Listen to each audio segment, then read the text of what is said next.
How you going, people?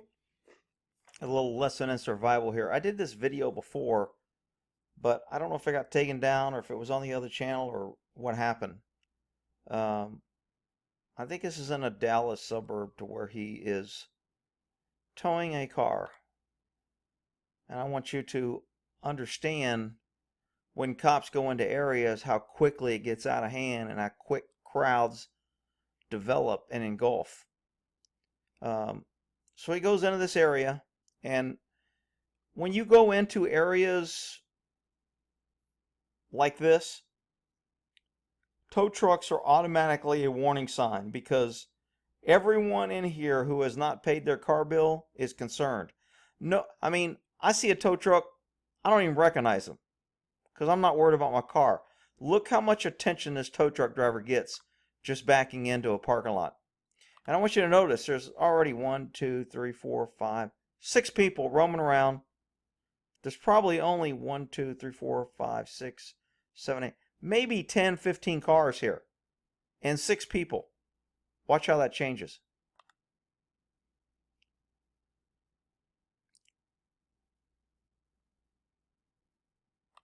Notice everybody stops what they're doing and looks at the tow truck driver to see what car he's going for. We'll call that a clue.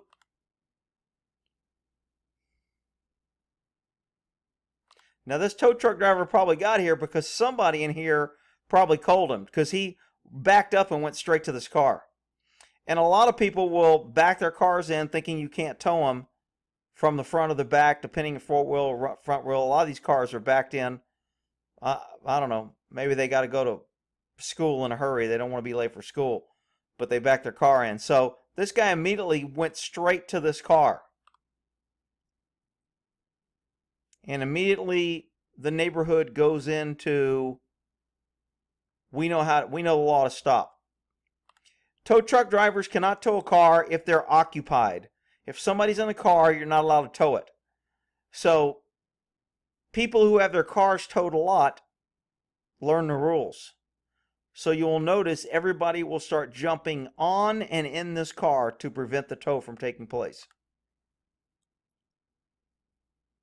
Remember, there was only 5 or 6 people out here a few minutes ago. We're already 2, 4, 6, 8, 10. Now we're up to 12 people. 13, 14, 15, 16, 17. This dude jumps from the balcony on top of the car. So he can't take it. You think he's concerned about damaging the car that he's not paying for? You think this car is being repossessed for lack of payment? Do you think anybody cares about it? No. This woman climbs on the car. This woman gets between the tow truck and the car with this woman. We start out with 5 or 6. We have 2, 4, 6, 8, 10, 12, 14, 16 people now.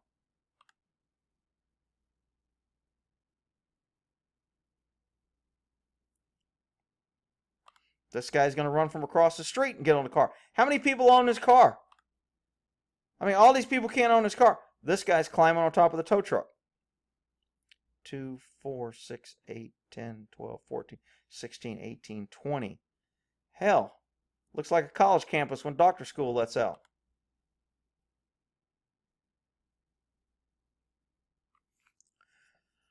So in this case, normally tow truck drivers would just leave. If they're already hooked it up, he could call the cops. The cops could come and make him leave because he's already hooked it up. He slid underneath it. They'll even get the kids involved. Maybe he'll hit the kid with a car and we get some money out of it.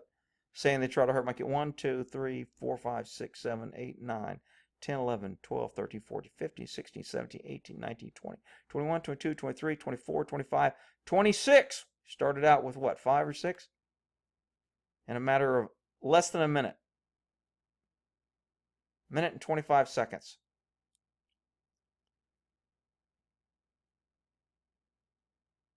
Oh, we didn't count all these people. 2, 4, 6, 8, 10. Add those to the number of people that showed up. Notice how this is what happened when cops goes into neighborhoods and people say, well, why are the cops being so aggressive and why do they have so many and why do they... Look, I can't tell you the number of times that we rolled into areas like this and we have to arrest somebody and this happens all around you.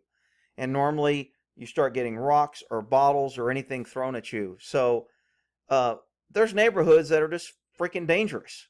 And you can choose how to label those neighborhoods however you want and not offend anybody. But I'm telling you, this guy, he's pulling into these neighborhoods trying to tow cars. He's taking his life in his hand. I can't believe he rolls down. He rolls down a window and actually talks to this dude after he pulls out. I think he's going to back up and go try for a second pass. I can't believe it.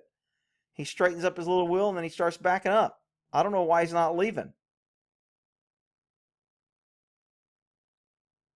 Now I bet you there's 30 people. Oh, shoot. Went the wrong way. I mean, the number is just growing and growing.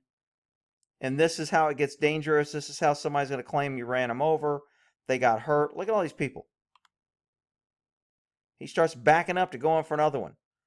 1, 2, 3, 4, 5, 6, 7, 8, 9, 10, 11, 12. I don't know. 30 people, from 5 to 30 people in less than a minute and a half.